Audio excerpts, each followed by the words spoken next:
Nandito po ako sa pagdinig ngayon ng komite para ipagpatuloy ang aking tungkulin bilang isang mambabatas at upang lumahok sa patuloy na pagdiskubre sa katotohanan sa likod ng malalang anomalya sa public works at infrastructure sa ating bansa. Sa gitna ng investigasyon ito ay ang nasabing anomalya tungkol sa flood control projects at di umano'y partisipasyon o sa buwatan ng DPWH at iba pang mga opisyal na gobyerno, private contractors at miyembro ng Kongreso na isang malawakang pagnanakaw sa kaban ng bayan. Malinaw po na dahil sa ating pagsiwalat sa mga anomalyang ito, sa kasamaang palad tayo ay naging target ng hindi makatarungang atake, kahihiyan at mga bagay na purong kasinungalingan lamang. At ito ay dahil lamang sa mga paratang na isang witness, si former Assistant District Engineer Bryce Erickson Hernandez, na siya rin kilala bilang Marvin Santos de Guzman sa mga kasino kung saan siya nagsugal at naglustay ng pera ng bayan na nagkakahalaga ng daang milyong piso. Ginawa niya lahat na ito habang pinupuno niya ang kanyang sariling bulsa at pinupundahan ang kanyang marayang pamumuhay. Alam kong kahit papaano ay makaka-relate po kayo sa sitwasyon nito, Ginoong Tagapangulo, dahil kayo rin po mismo ay nakaranas na maging target way back in 2001 when a certain Ador Mawanay who was masquerading as a whistleblower ay tila nilin lang ang publiko sa kanyang maligaw at maling pahayag. Sa isang kakaibang pagbago ng kapalaran, this representation na masigasig na naghahanap at naglalantad ng katotohanan tungkol sa mga anomalyang ito ay naging puntirya ng mga kasinungalingan. Ako po ay inaakusuhan ng isang taong naharap mismo sa mabibigat na aligasyon. Someone whose testimony is riddled with inconsistencies and denials which cast serious doubts about his credibility.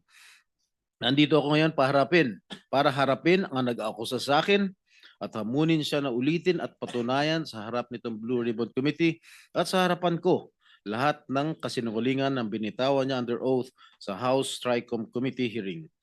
Sa huling pagdinig ng Blue Ribbon na nangyari isang araw bago ang pagdinig ng Tricom, I moved to cite him in contempt.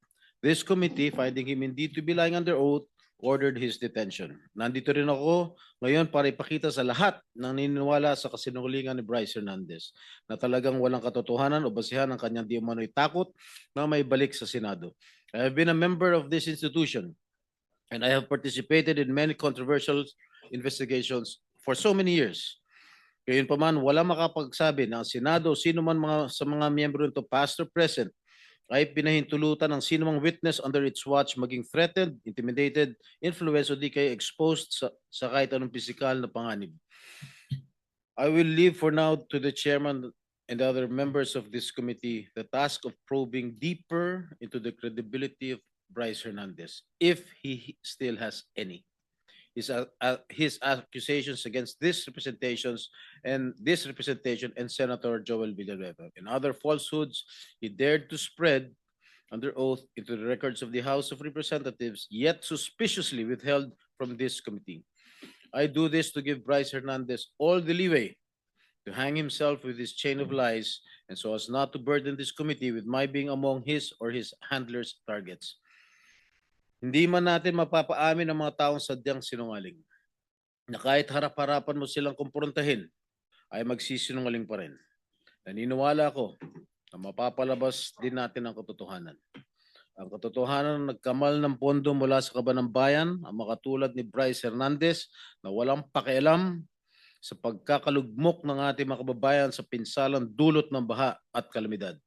Hindi ako matitinag ng mga kasinungalingan na naglalayong ilihis ang atensyon ng publiko mula sa katiwalaan bumabalot sa mga flood control projects. Buo ang aking loob na sa bandang huli, ang katotohanan ang mananaig at ang akusasyon laban sa akin ay malalantad bilang walang saysay na paninira.